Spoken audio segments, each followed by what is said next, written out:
أعوذ بالله من الشيطان الرجيم بسم الله الرحمن الرحيم ولقد آتينا موسى الكتاب وكفينا من بعده بالرسل وآتينا عيسى ابن مريم البينات وأيدناه بروح القدس أفكلما جاءكم رسول بما لا تهوى أنفسكم استكبرتم ففريقا كذبتم وفريقا تقتلون وقالوا قلوبنا غلف بل لعنهم الله بكفرهم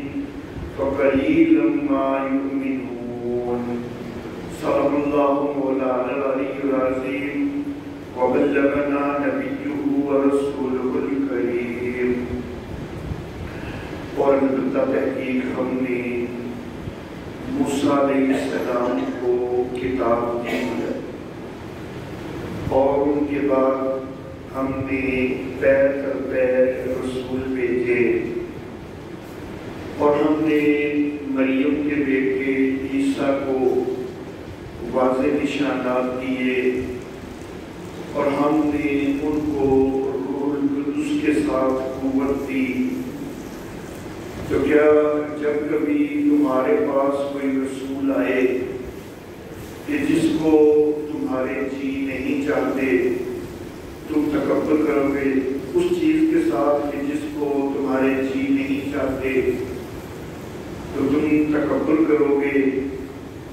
بس ایک فریق کو تم نے جھٹلایا اور ایک فریق کو تم قتل کرتے رہے اور کہنے لگے کہ ہمارے دلوں پر غلاف ہے، بلکہ اللہ نے لعنت کی ہے ان پر ان کے کفر کی وجہ سے، بس بہت کم ہے کہ جو یہ ایمان لاتے ہیں. محترم احباب، رمضان المبارک سے قبل سورۃ البقرہ کا دروس کا جو تسلسل چل رہا تھا اس میں ہم آیت نمبر 86 تک پہنچے تھے. آج کے درس کے لیے آیت نمبر 87 اور آیت نمبر 88 کی تلاوت کی گئی ہے اور اس کا ان دونوں آیات کا ترجمہ میں نے عرض کیا ہے.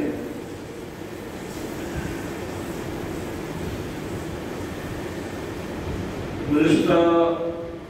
بہت ساری آیات سے بنی اسرائیل کا، یہود کا تذکرہ چلا آ رہا ہے اور میں نے عرض کیا تھا کہ بنی اسرائیل کے حالات کے 5 مختلف انواع کا یہاں پر ذکر ہو رہا ہے. ان میں سے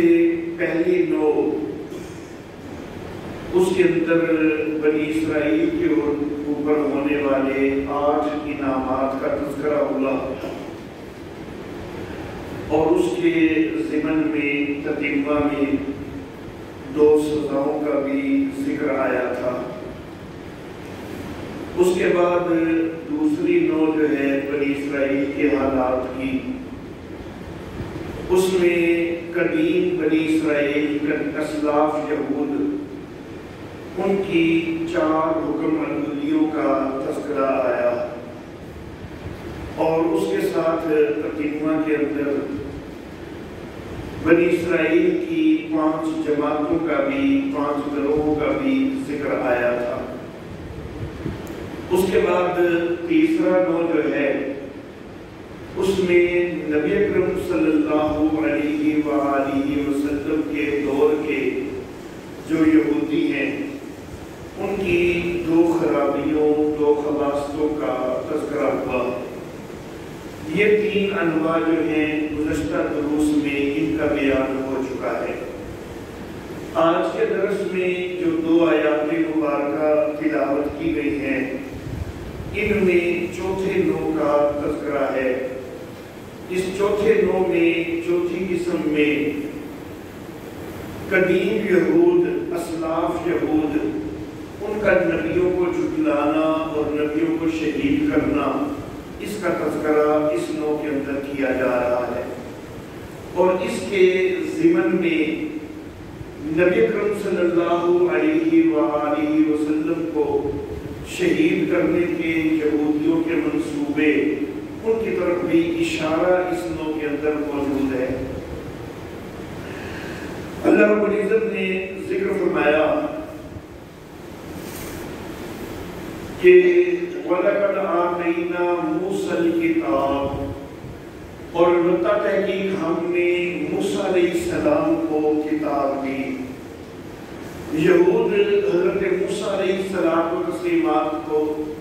نبی مانتے ہیں، ان کے اوپر ایمان رکھتے ہیں، ان کی کتاب تورات کو بھی مانتے ہیں، اگرچہ انہوں نے تورات کے اندر تبدیلیاں کر دی، تحریفات کر دی، لیکن بہرحال کم از کم ان کا کہنا یہ ضرور ہے کہ ہم تورات پر ایمان رکھنے والے ہیں۔ تو اللہ رب العزت نے ان کی اس کتاب کا تذکرہ کیا اور اس نبی کا تذکرہ کیا کہ جس کو وہ مانتے ہیں، لیکن اس کے ساتھ بعد کے انبیاء کی وہ تکذیب کرتے ہیں، بعد کے انبیاء کو وہ جھٹلاتے ہیں۔ تو اللہ رب العزت نے بعد کے انبیاء کا بھی ساتھ ہی ذکر کیا۔ اللہ فرماتے ہیں وَقَفَّيْنَا مِن بَعْدِهِ بِالرُّسُلِ، اور ہم نے ان کے بعد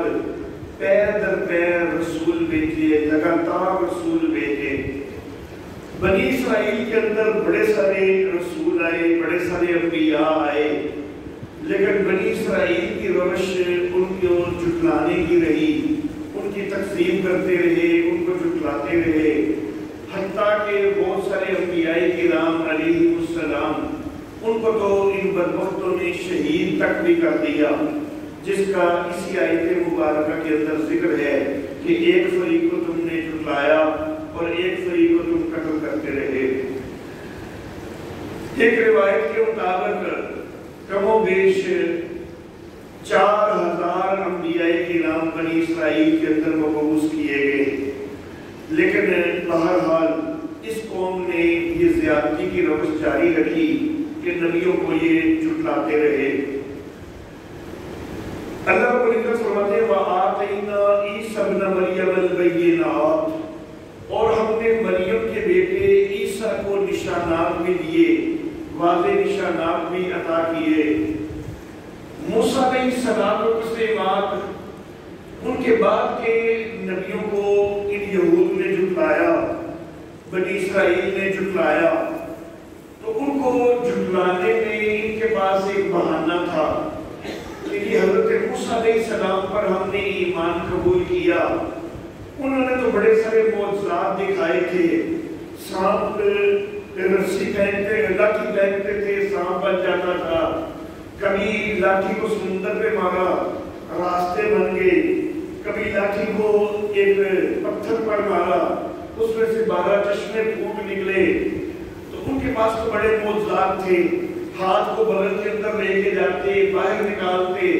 تو وہ چمکنے والا ہو جاتا۔ قرآن حکیم کے اندر اور بھی معجزات کا تذکرہ کیا گیا ہے، 9 معجزات کا، ٹڈی دل، خون وغیرہ کے معجزات بھی سامنے آئے۔ تو یہ بدبخت کہتے کہ دیکھیں جی موسیٰ علیہ السلام نے تو اتنے نشانات دکھائے، اتنے معجزات دکھائے، ان کو تو ہم نے نبی مان لیا، ان کے بعد جو آنے والے ہیں جنہوں نے نبوت کے اعلان کیے، ہم نے تو ان کے پاس کوئی معجزہ نہیں دیکھا، وہ بھی کوئی معجزہ دکھاتے نا اگر وہ نبی ہوتے۔ تو بہت ساروں نے اعلان تو کیے کہ ہم نبی ہیں، لیکن انہوں نے کوئی نمونہ، کوئی معجزہ تو دکھایا کوئی نہیں، تو ہم کیسے ان کو نبی مان لیں؟ تو اللہ رب العزت نے فرمایا کہ کئیوں نے چلو نہیں بھی دکھائے، لیکن عیسیٰ ابن مریم نے تو معجزے بھی دکھائے نا۔ وَآتَيْنَا عِیسَیٰ ابْنَ مَرْیَمَ الْبَیِّنَاتِ، حضرت مریم کے بیٹے حضرت عیسیٰ علیہ السلام کو تو ہم نے واضح نشانات تک بھی دے کے بھیجا تھا، انہوں نے تو بڑے سارے معجزے بھی دکھائے تھے۔ اگر تم اس بہانے کے اندر سچے ہو کہ صاحبات کے جو نبی ہیں انہوں نے معجزے کوئی نہیں دکھائے، تو جس نبی نے معجزے دکھائے تھے اس نبی کو بھی تم نے کیوں جھٹلایا اور اس کو بھی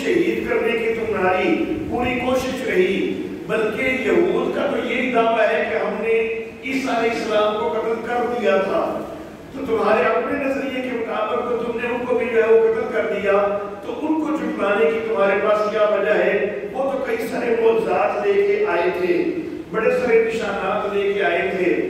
مردے کو کہتے ہیں قم بِإِذْنِ اللہ، اللہ کے حکم سے اٹھ جا، تو وہ زندہ ہو کے کھڑا ہو جاتا ہے، اٹھ جاتا ہے۔ اندھے کے آنکھوں پہ ہاتھ پھیرتے ہیں تو دیکھنے والا بن جاتا ہے۔ کوڑی بندہ اس کے اوپر وہ ہاتھ پھیر کے اس کا کوڑ ختم ہو جاتا ہے۔ نبی عالم الغیب نہیں ہوتے، لیکن سیدنا عیسیٰ علیہ السلام کو یہ معجزہ بھی دے دیا گیا کہ ان کے جو صحابہ تھے، ان کے جو مرید تھے، جو ان کے حواری تھے، وہ گھر کے اندر جو چیز کھا کے آتے، حضرت عیسیٰ علیہ السلام کو پتہ چل جاتا کہ تم یہ چیز کھا کے آئے ہو، وہ ان کو بتا دیتے کہ تم یہ کھا کے آئے ہو اور یہ گھر میں چھوڑ کے آئے ہو۔ تو اس طرح کہ حضرت عیسیٰ علیہ السلام کو تو بڑے معجزات دیے گئے، تو پھر تم نے ان کا بھی کیوں انکار کر دیا؟ ان کو ہم نے معجزات بھی دیے، وَأَيَّدْنَاهُ بِرُوحِ الْقُدُسِ، اور ہم نے روح القدس کے ساتھ ان کو قوت بھی دی۔ روح القدس جبریل امین پاک روح سارے انبیاء کرام علیہ السلام کے اوپر وہی لانے کا فریضہ تو یہ سر انجام دیتے ہی رہے ہیں، سارے نبیوں پر یہ وہی لے کے آئے ہیں، لیکن عمومی طرز یہی رہا کہ جبریل آئے، اللہ کا پیغام پہنچایا اور واپس چلے گئے۔ البتہ بعض اوقات انبیاء کرام علیہ السلام مشکلات کے اندر گھرے ہوتے تو جبریل امین تسلی کے لیے بھی آئے، ڈھارس بندھانے کے لیے بھی آئے۔ تو یہ تسلی کے لیے بھی جبریل امین آتے رہے، ڈھارس بندھانے کے لیے بھی خود نبی اکرم صلی اللہ علیہ وسلم کے پاس بھی جبریل امین آتے رہے، لیکن عمومی طرز یہی ہوتا تھا کہ کچھ وقت کے لیے آئے اور پھر چلے گئے۔ لیکن سیدنا عیسیٰ علیہ السلام و تسلیمات ان کو اس حوالہ سے ایک خصوصی امتیاز حاصل ہوا، اور وہ امتیاز یہ تھا کہ روح القدس جبریل امین تقریباً ہر وقت ہی ان کے پاس رہتے تھے، زیادہ سے زیادہ وقت ان کے ساتھ ہی رہتے تھے۔ شاید اس کی وجہ کچھ یہ بھی تھی کہ حضرت عیسیٰ علیہ السلام و تسلیمات کا جو دور تبلیغ ان کے رفع آسمانی سے پہلے دنیا کے اندر ہے، تو وہ بڑا محدود سا دور ہے۔ 30 سال کی عمر میں ان کو نبوت عطا کی گئی اور صرف 33 سال کی عمر میں آسمانوں کی طرف اٹھا لیے گئے، تو گویا کہ صرف 3 سال جو ہے انہوں نے تبلیغ کی ہے۔ لیکن جس دن انہوں نے تبلیغ کا آغاز کیا تو پہلے دن سے ہی یہود ان کے شدید مخالف ہو گئے اور ان کے قتل کے درپے ہو گئے، ان کے خلاف مسلسل سازشیں کرنے لگے۔ تو چونکہ تھوڑے سے ہی عرصے میں ان کے خلاف بڑی ساری سازشیں ہو رہی تھیں، تو اس لیے اللہ رب العزت نے جبریل امین کو ان کے ساتھ تقریباً مسلسل ہی رکھا، جو ان کو قوت دیتے، ان کی ڈھارس بندھاتے، ان کو تسلی دیتے۔ تو اللہ فرماتے ہیں وَأَيَّدْنَاهُ بِرُوحِ الْقُدُسِ، ہم نے روح القدس کے ذریعے ان کو قوت بھی دی۔ عرب کے کئی شعراء نبی اکرم صلی اللہ علیہ وآلہ وسلم کی توہین کیا کرتے تھے اپنے اشعار میں، اور حضرت حسان ابن ثابت رضی اللہ تعالی عنہ شاعر رسول ان کو کہا جاتا ہے۔ نبی اکرم صلی اللہ علیہ وآلہ وسلم ان کو حکم دیتے کہ مجھے اطلاع ملی ہے کہ فلاں نے توہین کی ہے شعروں کے اندر، تم شعروں کے اندر ہی اس کا جواب دو۔ تو حضرت حسان رضی اللہ تعالیٰ عنہ اشعار کے اندر جواب دیا کرتے تھے۔ حضرت حسان جس وقت اشعار کے اندر جواب دیتے ہیں تو یہ معاملہ بڑا مشکل سا تھا، کیونکہ اشعار کے اندر وہ جو عرب کے مشرکین تھے وہ نبی اکرم صلی اللہ علیہ وسلم کی ہجب کرتے ہوئے، توہین کرتے ہوئے نبی اکرم صلی اللہ علیہ وسلم کے نسب کے اوپر بھی اٹیک کرتے تھے۔ یہ عربوں کے اندر عام دستور تھا کہ جس کو توہین کرنی ہے اس کے نسب کے اوپر اٹیک کیا جائے۔ تو حضرت حسان نے جواب دینا ہوتا تھا۔ ان شعراء میں سے کچھ ایسے بھی تھے کہ جن کا نسب اوپر جا کے خود نبی اکرم صلی اللہ علیہ وسلم سے مل بھی جاتا تھا. خاص طور پر نبی اکرم صلی اللہ علیہ وسلم کا تایا زاد بھائی ابو سفیان بن حارث رضی اللہ تعالیٰ عنہ بعد میں یہ صحابی بن گئے. یہ وہ حضرت میرے معاویہ کے والد ابو سفیان کی بات نہیں کر رہا، یہ ایک اور ابو سفیان ہے، یہ بھی بعد میں صحابی بنے ہیں رضی اللہ تعالیٰ عنہ. یہ حضرت نبی اکرم صلی اللہ علیہ وسلم کے تایا زاد بھائی تھے. تو یہ بھی شیروں کے اندر نبی اکرم صلی اللہ علیہ وسلم کی توہین کرتے تھے. اب تایا زاد بھائی ہے تو اوپر نسل تو ایک ہی ہے. تو نبی اکرم صلی اللہ علیہ وسلم نے یہ باقاعدہ حضرت حسان کو کہا بھی تھا کہ حسان خیال کرنا میرا تایا زاد بھائی ہے، اگر تم اس کی ہجب کرتے ہوئے اس کی توہین کرتے ہوئے نسب کے اوپر وار کرو گے تو وہ تو میرا بھی نسب وہی ہے، تو خیال کر کے بات کرنا. تو یہ بات کرنی مشکل تھی کہ نسب کے اوپر وار نبی اکرم صلی اللہ علیہ وسلم کے نسب پر وار نہ بن جائے. حضرت حسان نے کہا کہ میں اچھی طرح جانتا ہوں آپ کے نسب کو، میں آپ کے نسب کے اوپر کوئی اٹیک نہیں آنے دوں گا، میں ان کے ننیال کی طرف سے جو ہے تو وہ ان کے نسب پر وار کروں گا تاکہ آپ کے نسب کے اوپر وار نہ ہو جائے. تو بہرحال معاملہ مشکل سا تھا. پھر کافر جو زبان استعمال کرتا ہے، ظاہر بات ہے کہ صحابی بے شک اشعار میں جواب بھی دے تو صحابی کو تو وہ زبان تو زیب نہیں دیتی، تو صحابی نے زبان پہ بڑی سوچ سمجھ کے استعمال کرنی ہے، تو اس لیے معاملہ ہو جاتا تھا بڑا مشکل. تو نبی اکرم صلی اللہ علیہ وسلم نے حضرت حسان ابن ثابت رضی اللہ تعالیٰ عنہ کے لیے یہ دعا فرمائی تھی، اللہم ایدہ بروح القدس، اے اللہ روح القدس کے ذریعے ان کی مدد فرما، ان کی تائید فرما، ان کی قوت فرما. یعنی ان کے دل کے اندر ایسے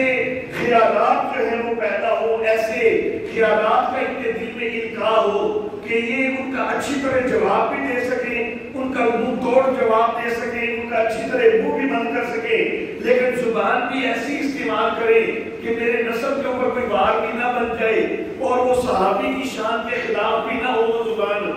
تو نبی اکرم صلی اللہ علیہ وسلم نے ان کے لیے بھی باقاعدہ دعا کی کہ یا اللہ روح القدس کے ذریعے ان کو قوت عطا فرما. خود نبی اکرم صلی اللہ علیہ وآلہ وسلم اپنے متعلق بھی ایک دفعہ فرمایا کہ جبریل نے روح القدس نے یہ بات میرے دل میں ڈالی. تو روح القدس نبی اکرم صلی اللہ علیہ وسلم سے اس کا تعلق ہونا اور دیگر انبیاء کرام علیہ السلام ان کے پاس وحی لے کے آنا، ڈھارس بندانا، یہ ایک بڑی واضح حقیقت ہے. لیکن بہرحال عیسیٰ علیہ السلام و تسلیمات کے پاس چونکہ جبریل امین زیادہ وقت میں رہے تو اس لیے ان کا اس معاملہ میں ایک خصوصی امتیاز تھا جس کا اللہ نے ذکر کیا کہ وَأَيَّدْنَاهُ بِرُوحِ الْقُدُسِ. اللہ فرماتے ہیں أَفَكُلَّمَا جَاءَكُمْ رَسُولٌ بِمَا لَا تَهْوَىٰ أَنفُسُكُمُ اسْتَكْبَرْتُمْ، کیا جب کبھی بھی کوئی رسول تمہارے پاس کوئی ایسی چیز لے کے آئے گا کہ جس کو تمہارے نفس نہیں چاہتے، تمہارے دل اس چیز کو وہ قبول نہیں کرتے، تو کیا تم تکبر کی راہ اختیار کرو گے؟ معلوم ہوا کہ ان کو رسولوں کی ذات کے ساتھ کوئی تکلیف نہیں تھی. جو رسول آتے تھے وہ تو ان کی برادری میں سے آتے تھے. بنی اسرائیل کے اندر میں نے بتلایا کہ تقریباً 4000 انبیاء کی روایت ملتی ہے کہ 4000 انبیاء آئے تو وہ آتے تھے کہ اپنے خاندان سے تھے، اپنی برادری میں سے آ رہے تھے، تو ان کی ذات سے ان کو تکلیف نہیں تھی، تکلیف ان کی دعوت سے تھی. اس لیے اللہ نے فرمایا کہ جب کبھی کوئی رسول آئے بِمَا لَا تَهْوَىٰ أَنفُسُكُمْ، وہ چیز لے کے آئے کہ جس چیز کو تمہارے دل پسند نہیں کرتے، یعنی ان کی دعوت ایسی ہے کہ جس کو تمہارے دل پسند نہیں کرتے، تو کیا تم تکبر ہی کرو گے؟ فَفَرِيقًا كَذَّبْتُمْ وَفَرِيقًا تَقْتُلُونَ، ایک فریق کو تم نے جھٹلایا اور ایک فریق کو تم قتل کرتے ہو. انبیاء کرام علیہ السلام کے یہاں پر دو فریقوں کا اللہ نے تذکرہ کیا. ایک فریق وہ کہ جو نبیوں کو جن کو جھٹلایا گیا ہے، ایک وہ نبی ہے، اور دوسرے نبی وہ کہ جن کو شہید کیا گیا ہے، بنی اسرائیل نے جن کو شہید کیا ہے. اب ظاہر بات ہے کہ جن کو شہید کیا گیا ہے، جن کو قتل کیا گیا ہے، تو ان کو بھی پہلے جھٹلایا بھی تو گیا ہے نا، اور پھر ان کو شہید کیا گیا. یہ تو نہیں کہ ان کو نبی مان کر تو پھر ان کو شہید کیا ہو. تو جن کو قتل کیا گیا ہے، شہید کیا گیا ہے، ان کے معاملے میں جرم دوہرا ہے۔ جرم ان کا تکذیب کا بھی ہے کہ ان کو جھٹلایا بھی ہے، اور ان کو شہید کرنے کا جرم بھی ہے۔ تو اللہ فرما رہے ہیں کہ دو قسم کے انبیاء، ایک نبی وہ کہ جن کے ساتھ تمہارا بدبختوں کا جرم جو ہے وہ ایک حد تک رہا کہ صرف تم نے ان کی تکذیب کی، تو ان کو قتل کے درمیان چلو نہیں ہوئے، کہ کچھ نبیوں کے ساتھ تو تمہارا جرم اتنا رہا، لیکن کچھ نبیوں کے ساتھ تمہارا جرم دوہرا بھی ہوا کہ تم ان کے قتل کے بھی درمیان ہوئے۔ یہاں پر کذبتم ماضی کا صیغہ ہے کہ ایک فریق وہ کہ جس کو تم نے جھٹلایا، اور فریقاً تقتلون، یہ تقتلون جو ہے یہ مضارع کا صیغہ ہے کہ ایک فریق وہ مضارع حال اور مستقبل دونوں معنوں میں آتا ہے۔ ایک فریق وہ کہ جس کو تم جھٹلاتے رہے ہو، جھٹلا رہے ہو، تو پہلا فریق جو ہے اس کے لیے ماضی کا صیغہ، دوسرے فریق کے لیے مضارع کا صیغہ بھی استعمال کیا گیا ہے۔ تو اس کے اندر گویا کہ ایک اشارہ کر دیا گیا کہ صرف پہلے نبیوں کے ہی تم نے قتل کے ارادے نہیں کیے، بلکہ تمہاری اب بھی یہی روش ہے کہ نبی اکرم صلی اللہ علیہ وسلم بھی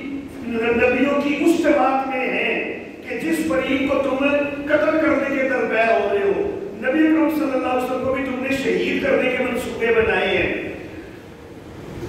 صرف جھٹلانے کی حد تک نہیں رہے، تم نبی اکرم صلی اللہ علیہ وسلم کے حوالے سے پہلے گروہ میں نہیں ہو، یہ نبیوں کے پہلے گروہ میں تم نے ان کو نہیں رکھا کہ صرف ان کو جھٹلایا ہو، بلکہ جھٹلا بھی رہے ہو اور ان کے قتل کے بھی درپے ہو، جس طرح تم نے پہلے بھی کئی نبیوں کو شہید کیا، سیدنا زکریا علیہ السلام کو بھی شہید کیا، سیدنا یحییٰ علیہ السلام کو بھی شہید کیا، کئی نبیوں کے شہید کرنے کے درپے ہوئے، جیسا کہ سیدنا عیسیٰ علیہ السلام ان کو شہید کرنے کے درپے ہوئے، اگرچہ اسلامی نظریہ کے مطابق کر نہیں سکے، لیکن خود یہود کا کہنا بہرحال یہی ہے کہ انہوں نے شہید کر دیا تھا، اور حتیٰ کہ عیسائی بھی یہی کہتے ہیں کہ ہمارے نبی کو یہودیوں نے شہید کر دیا تھا۔ لیکن قرآن حکیم کہتے ہیں واضح طور پر کہ وَمَا قَتَلُوهُ وَمَا صَلَبُوهُ، نہ انہوں نے حضرت عیسیٰ علیہ السلام کو قتل کیا اور نہ ہی سولی پر چڑھایا، اور قرآن حکیم واضح کرتا ہے کہ بل رفعہ اللہ، بلکہ اللہ نے ان کو اٹھا لیا تھا، تو اللہ نے حضرت عیسیٰ علیہ السلام کو زندہ اٹھا لیا۔ عیسائی یہ نظریہ رکھتے ہیں کہ ایک دفعہ وہ شہید ہوئے ہیں، لیکن 3 دن بعد دوبارہ زندہ ہوئے، اور زندہ ہونے کے بعد آسمانوں کی طرف اٹھا لیے گئے۔ ہم مسلمان یہ کہتے ہیں جیسا کہ قرآن نے کہا ہے کہ قتل نہیں ہوئے، صلیب پر نہیں چڑھے، سیدھا بس اٹھا لیے گئے۔ معاملہ مفسرین کچھ یوں لکھتے ہیں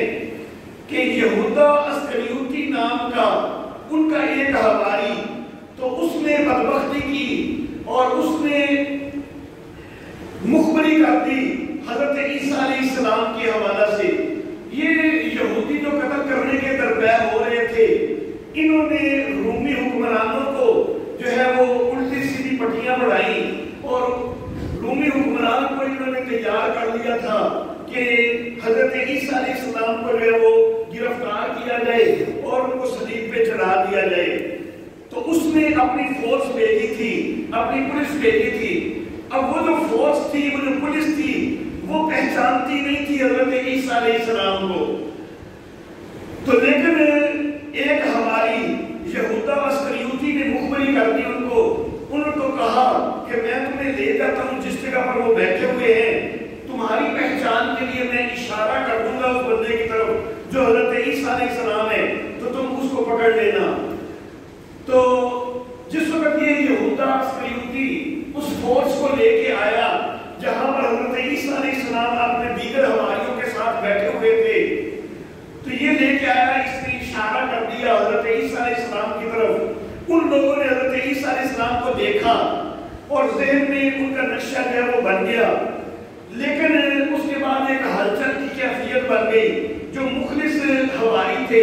ظاہر بات ہے کہ وہ آرام سے تو پکڑنے نہیں دیتے تھے حضرت عیسیٰ علیہ السلام کو، انہوں نے دفاع کی کوشش کی، ایک ہلچل کی کیفیت بن گئی۔ اس ہلچل کی کیفیت کے دوران اللہ رب العزت نے حضرت عیسیٰ علیہ السلام کو زندہ اٹھا لیا، اور وہی جو یہودا اسکریوتی تھا اس کی شکل تبدیل کر کے حضرت عیسیٰ علیہ السلام جیسی بنا دی. چونکہ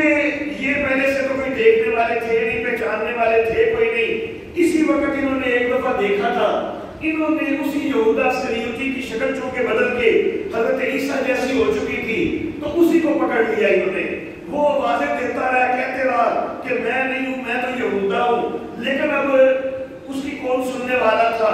شکل جو ہے وہ خود اس نے ہی دکھائی تھی. تو بہرحال اس کو جو ہے وہ سلیب دی گئی، اس کو سولی چڑھایا گیا. تو اللہ فرماتے ہیں کہ ایک فریق کو تم نے تقسیم کی، ایک کو تم قتل نہیں کرتے رہے. خود نبی اکرم صلی اللہ علیہ وسلم کے قتل کی طرف بھی اس میں اشارہ ہوا کہ نبی اکرم صلی اللہ علیہ وسلم کے قتل کے بھی ان بدبختوں نے منصوبے بنائے. اسی لیے سیکھا جو ہے وہ مظاہرے کا استعمال ہوا ہے. غزوہ بنی نذیر جو ہوا ہے اس کا پس منظر یہی تھا کہ یہود نے نبی اکرم صلی اللہ علیہ وسلم کو شہید کرنے کا ایک ارادہ کیا تھا. معاہدے کے اندر یہ موجود تھا کہ دیت کا کوئی معاملہ پیش آ جائے گا تو مسلمان اور یہودی مل کر دیت ادا کریں گے. تو نبی اکرم صلی اللہ علیہ وآلہ وسلم ایک دیت کے معاملہ میں یہود کے قبیلے بنی نذیر کے پاس گئے تھے غزوہ احد کے بعد، اور ان سے مطالبہ کیا کہ معاہدے کے مطابق دیت میں تم نے بھی شریک ہونا ہے. انہوں نے کہا چلو جی ٹھیک ہے، تمہارا معاہدہ ہوا ہے آپ سے تو ہم نے دیت کے پیسے دینے ہیں، آپ یہاں پر بیٹھے، ہم پیسوں کا انتظام کر کے آتے ہیں اور آپ کو پیسے دے دیتے ہیں. دیت کے لیے ہم چندہ وغیرہ کر لیتے ہیں آپس میں، آپ کو پیسے پہنچا دیتے ہیں، آپ تشریف رکھیں، انتظار کریں. تو نبی اکرم صلی اللہ علیہ وآلہ وسلم کو ایک دیوار کے ساتھ بٹھا دیا اور چلے گئے. دوسری طرف جا کے بدبختوں نے آپس میں منصوبہ بنایا کہ ایک بندے کو دیوار کی پچھلی طرف سے اوپر بھیجتے ہیں چکی کا پاٹ لے کر کہ جو نبی اکرم صلی اللہ علیہ وسلم کے اوپر گرا کے تو نبی اکرم صلی اللہ علیہ وسلم کو شہید کر دے. ایک یہودی سلام بن مشکم،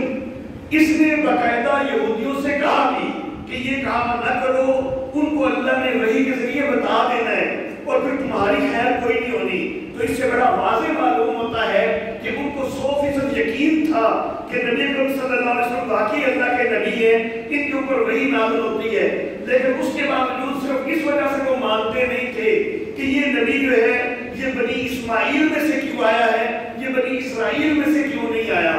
تو اس تعصب سے یہ نہیں مانتے تھے، نہیں تو پہچانتے ضرور تھے، تو پہچاننے کے باوجود نہیں مانتے تھے. تو ہوا پھر یہی کہ وہ بندہ چکی کا پاٹ لے کے تو وہ دیوار کے اوپر پچھلی طرف سے چڑھ رہا ہے. تو نبی اکرم صلی اللہ علیہ وسلم کو اللہ رب العزت نے اطلاع دے دی کہ آپ کو شہید کرنے کا ارادہ کر رہے ہیں، آپ یہاں سے اٹھ کے نکل جائیں. تو نبی اکرم صلی اللہ علیہ وسلم وہاں سے تیزی سے اٹھ کے چلے گئے. صحابہ کرام نے جب نبی اکرم صلی اللہ علیہ وسلم کو اٹھتے دیکھا تو پھر صحابہ کرام بھی پھر پیچھے پیچھے اٹھے اور بہرحال ان کے اس ناپاک منصوبے سے بچاؤ ہو گیا.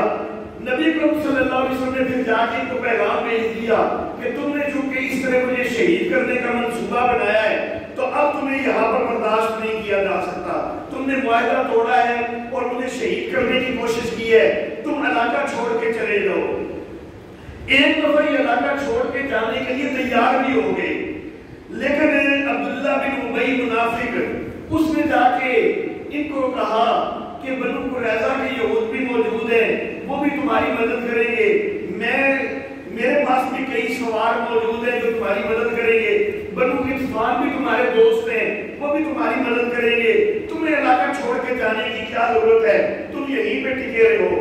لیکن بنو نذیر اس کے کہنے میں آ کے ایک دفعہ وہاں پر ٹک گئے اور انہوں نے نبی صلی اللہ علیہ وسلم سے جو ہے وہ نبی کو پیغام دے دیا کہ ہم نہیں چھوڑ رہے علاقہ، آپ نے جو کرنے کر لیں. تو نبی اکرم صلی اللہ علیہ وسلم نے پھر محاصرہ کر لیا. لیکن پھر محاصرے کو برداشت نہ کر سکے. عبداللہ بن ابی اپنی فوج لے کے بھی معاونت کے لیے کوئی نہ آیا. بنو قریظہ نے بھی کوئی تعاون کیا. بنو غطفان سے امید تھی، انہوں نے بھی کوئی تعاون نہیں کیا. تو چند دن بعد ان کو بارہ ہتھیار ڈالنے پڑے. تو پھر انہوں نے خود ہی کہا کہ ہم جلا وطن ہونے کے لیے تیار ہیں. تو بہرحال بنی نذیر جو ہے وہ جلا وطن ہوئے، ان کے ساتھ جو جہاد ہوا، جنگ ہوئی. تو اس کی وجہ بھی یہی تھی کہ نبی اکرم صلی اللہ علیہ وسلم کو شہید کرنے کا انہوں نے منصوبہ بنایا تھا.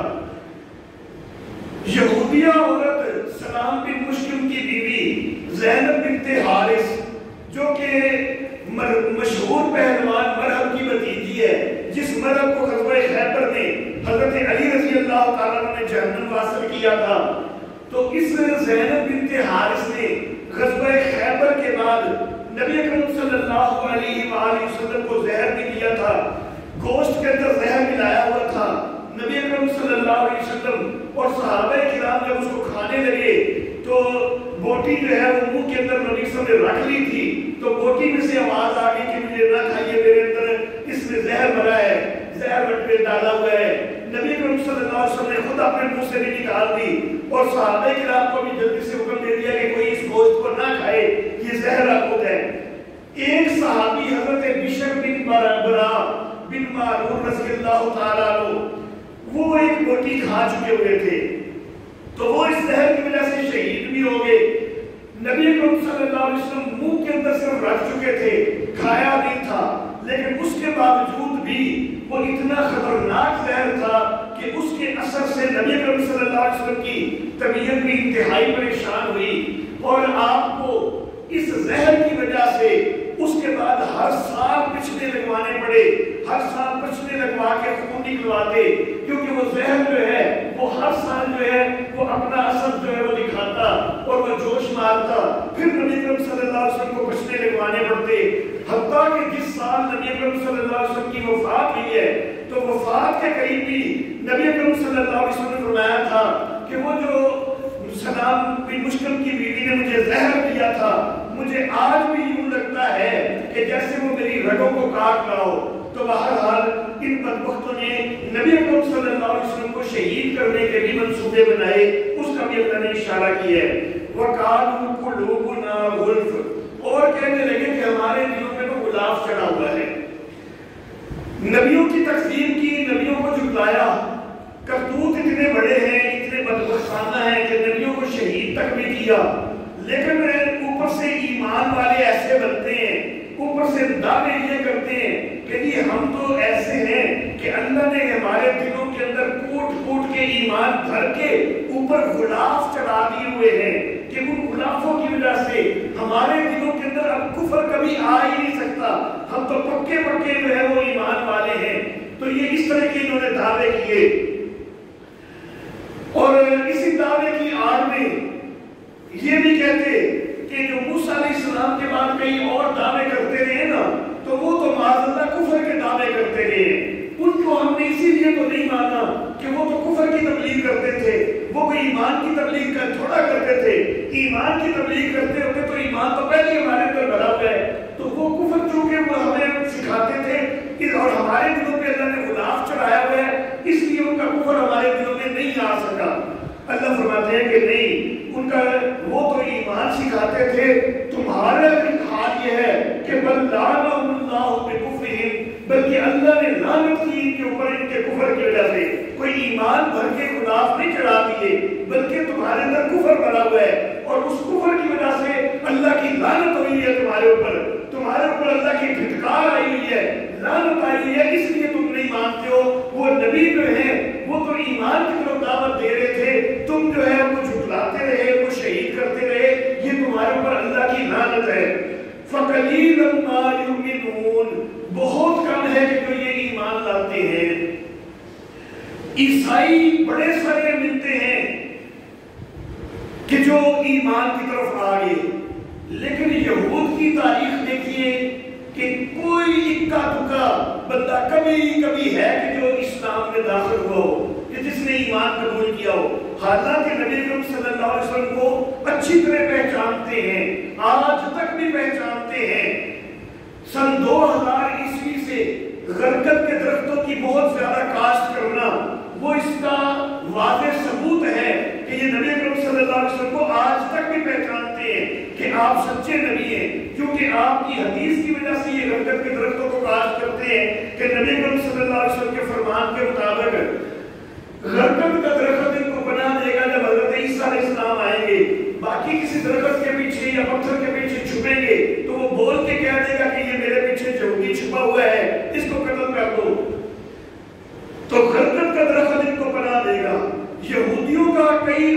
عرصے سے یہ خیال رہا ہے کہ 2014 اور 2015 کے اندر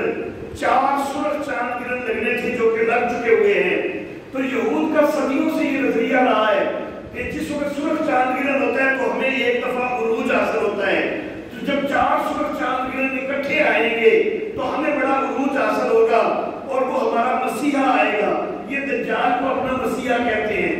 تو ہمارا مسیحا آئے گا. تو یہود کو یہ خیال تھا کہ 2014-15 کے بعد جلدی جو ہے وہ دجال کا ظہور ہو جانا ہے اور اس کے بعد حضرت عیسیٰ علیہ السلام نے بھی آنا ہے. تو ہمیں بڑی ضرورت ہوگی اس وقت پناہ حاصل کرنے کی. تو نبی اکرم صلی اللہ علیہ وسلم کے فرمان پر اتنا یقین کہ انہوں نے سن 2000 سے پوری دنیا کے اندر کئی مقامات پر غرقت کی جو ہے کاشت کرنے کو شروع کیا ہوا ہے. تو معلوم ہوا کہ یہ آج تک بھی پہچانتے ہیں بلبلت صرف تعصب کی وجہ سے نہیں مانتے. تو اللہ نے فرمایا کہ بہت کم ہے کہ جو ایمان لاتے ہیں یہ. اور اللہ رب العزت نے یہ جو پیشین گوئی فرمائی یہ آج تک بھی پوری ہو رہی ہے کہ یہود میں سے ایمان والے بڑے کم ہوتے ہیں. وآخر دعوانا ان الحمد للہ رب العالمین.